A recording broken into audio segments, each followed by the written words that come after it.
Back in May 2015, I was 18 years old, and like most teenagers, I found myself bored with the same routine. Riding my mountain bike had always been a passion, but after months of cycling the same streets and paths, the thrill had faded. The usual routes around the neighborhood no longer provided that rush of excitement. The simple, familiar roads lacked the sense of adventure that had once made them feel fresh and invigorating. So I decided to change things up and take my cycling deeper into the wilderness, somewhere untouched, where nature ruled, and I could lose myself in its raw beauty. I had read about a nearby trail system called Lee Woods, located just a few miles from my house. The name had intrigued me, and the idea of exploring an unfamiliar path sounded like the perfect way to break free from the mundane. So one afternoon I packed up my bike and headed to the woods. Lee Woods was unlike any place I had ever been. Located on the outskirts of Bristol, it was an expansive natural park, lush with tall trees, winding trails, and an overwhelming sense of silence. As I approached the entrance, the air felt cooler, almost crisp despite the warm weather. The scent of pine and wet earth filled the air. It was a strange contrast to the city's noise, and the woods felt almost surreal, as though I had entered another world. My excitement bubbled up as I took in the stillness around me. It was quiet, eerily so, but I was too excited to give it much thought. I grabbed my bike, adjusted my helmet, and set off along the main trail. The path was smooth and wide at first, perfect for cycling.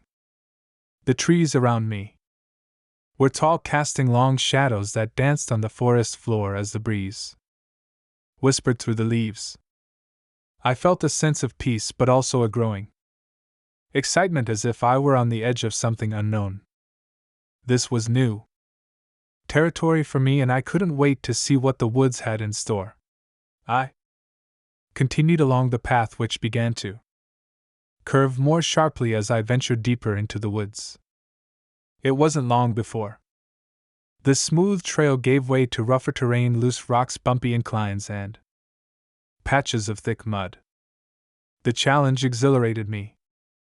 I had been biking for years, and I felt confident in my ability to handle anything the trail threw my way. But as I pushed forward, a creeping sense of unease began to form at the edges of my mind. It started with the quiet. The sounds of birds and insects were there, but they felt distant, muffled by the thick trees and the dense undergrowth. I couldn't shake the feeling that something was off. The forest seemed too still, too perfect. Everything felt unnaturally quiet, as though the woods themselves were holding their breath. It was a subtle sensation, easy to ignore at first, but then there was the smell. Something about it was off, too sharp, almost metallic. I couldn't place it, but it lingered in the air, clinging to my senses as if warning me to turn back. I tried to push it out of my mind, telling myself I was overthinking things. After all, it was just a trail in the woods. People walk these paths all the time. But as I went further, the path became narrower and more twisted. The trees grew taller and closer together, their branches intertwining above, creating a canopy that blocked out much of the sky. The air became thick, heavy, and seemed to weigh on me. My breathing quickened, and I felt a twinge of anxiety in my chest. I wasn't sure what it was, but something was watching me. It was as if the woods themselves were aware of my presence. The hairs on the back of my neck stood on end, and my heart beat louder in my ears. I had been riding for what felt like hours, but when I glanced at my phone, I realized I hadn't even been on the trail for an hour. Time had somehow slipped away from me. The sun was still high in the sky, but the woods felt darker now. The path ahead had become more challenging, a twisting maze of roots, rocks, and uneven ground. I slowed my pace, my mind beginning to race. Something was definitely wrong. The unsettling feeling deepened, and I couldn't ignore it anymore. I decided it was time to turn back, but when I tried to retrace my steps, the trail no longer looked familiar. It had changed. The trees seemed to loom larger, their twisted branches casting long, ominous shadows across the path. The once clear trail now appeared obscured, almost as if the woods had shifted subtly yet unmistakably, in a way that made me feel disoriented and trapped. Panic began to rise within me. My breathing became shallow and my legs started to feel heavy. I pushed forward, trying to find a familiar landmark, something to guide me back to safety, but the forest seemed endless. Every direction I looked, the trees looked the same. I couldn't remember which way I had come from. The woods felt like a maze, a labyrinth I couldn't escape. I was lost, and the fear of being alone in this place, in the middle of nowhere, began to take root. I reached a fork in the path, two trails ahead of me, one leading left, and the other right. I couldn't remember which one I had taken when I first entered. Either of the trails seemed familiar, but I knew I had to choose. I opted for the one to the right, thinking it would lead me back to the entrance. But as I continued down the new path, I realized it was even more remote than before. The trees grew denser and the silence was even more oppressive. The forest was closing in on me, and I felt like I was being watched, like something or someone was following me. At that moment I heard a noise, faint but unmistakable, a woman's voice crying out for help. The sound came from deeper in the woods, faint at first, but it grew louder, more desperate. I froze, my heart racing in my chest.